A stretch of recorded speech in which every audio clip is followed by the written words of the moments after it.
ನಮಸ್ತೆ, welcome to taste and tell. ಇವತ್ತು ನಮ್ಮ ಮನೇಲಿ ಸಾಂಬಾರು ಬೇಳೆ ಸಾಂಬಾರು ಮಾಡಿ ಇಡ್ಲಿ ಪೂರಿ ಮಾಡ್ತಾಯಿದ್ದೀನಿ ಟಿಫನ್ಗೆ. ನಾನು ಬೇಳೆ ಸಾಂಬಾರು ಒಬ್ಬೊಬ್ಬರು ಒಂದೊಂದು ಥರ ಮಾಡ್ತಾರೆ. ನಾನು ಫಸ್ಟ್ ತೆಂಗಿನಕಾಯಿ ಸಪ್ರೇಟು ಮಾಡಿ ರುಬ್ಕೊಂಬಿಟ್ಟು ಆಮೇಲೆ ಧನಿಯಾ ಪೌಡ್ರ್ ಹಾಕಿ ಸಪ್ರೇಟ್ ರುಬ್ಕೊತಾ ಇದ್ದೀನಿ.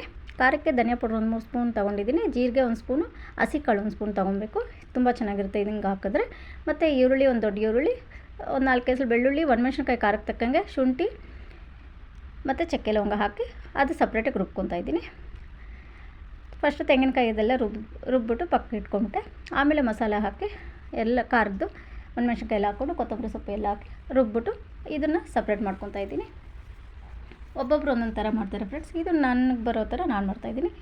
ಅಮ್ಮ ತೋರಿಸ್ಕೊಟ್ಟಿರೋದು ಇದು ಒಗ್ಗರಣೆಗೆ ಎಣ್ಣೆ ಹಾಕ್ಕೊಂಡು ಸಾಸಿವೆ ಹಾಕಿ ಸಿಡಿದ ನಂತರ ಕರಿಬೇವು ಹಾಕ್ಬಿಟ್ಟು ಹಸಿ ಕಾಳು ಫಸ್ಟು 2 ನಿಮಿಷ ನಾನು ಫ್ರೈ ಮಾಡಿಬಿಟ್ಟು ಆಮೇಲೆ ಟೊಮೆಟೊ ಹಾಕ್ಕೊಂಡೆ. ಟೊಮೆಟೊ ಹಾಕಿ ಆದಮೇಲೆ ಮಸಾಲೆ ಫಸ್ಟ್ ಹಾಕ್ಕೊಂಡೆ. ಮಸಾಲೆ ಹಾಕ್ಬಿಟ್ಟು ನೀರು ನೋಡಿಕೊಂಡು ಉಪ್ಪು ರುಚಿಗೆ ತಕ್ಕಷ್ಟು ಉಪ್ಪು ಹಾಕ್ಬಿಟ್ಟು ಒಂದು ಕುದಿ ಬಂದ ನಂತರ ಆಮೇಲೆ ತೆಂಗಿನಕಾಯಿದು ರುಬ್ಬಿರೋದನ್ನು ಹಾಕ್ಕೊಂಡಿದ್ದೀನಿ. ತೆಂಗಿನಕಾಯಿ ಗಸಗಸೆ ರುಬ್ಬಿರೋದನ್ನು ಎಲ್ಲ ಮಿಕ್ಸ್ ಮಾಡಿಬಿಟ್ಟು ಚೆನ್ನಾಗಿ ನೀರು ಹದ ನೋಡಿಕೊಂಡು ಉಪ್ಪು ಖಾರ ನೋಡ್ಕೊಂಬಿಟ್ಟು ಆಮೇಲೆ ನಾನು ವಿಸಿಲ್ ಹಾಕಿಲ್ಲ, ಸುಮ್ಮನೆ ಲಿಡ್ ಕ್ಲೋಸ್ ಮಾಡಿಬಿಟ್ಟು ಇಳಿಸ್ಕೊಂಡೆ. ತುಂಬ ಚೆನ್ನಾಗಿ ಬೆಂದಿತ್ತು. ಕಾಳುಗಳಂತೂ ತುಂಬ ಟೇಸ್ಟಿಯಾಗಿ ಬಂದಿತ್ತು ಸಾಂಬಾರು. ಒಂದು ಕಡೆ ಪೂರಿ ಹಾಕ್ಕೊಂಡಿದ್ದೀನಿ, ಒಂದು ಕಡೆ ಇಡ್ಲಿ ಇಟ್ಟಿದ್ದೀನಿ. ಇಡ್ಲಿ ನನ್ನ ಚಿಕ್ಕ ಮಗಳಿಗೆ, ಪೂರಿ ನನ್ನ ದೊಡ್ಡ ಮಗಳಿಗೆ.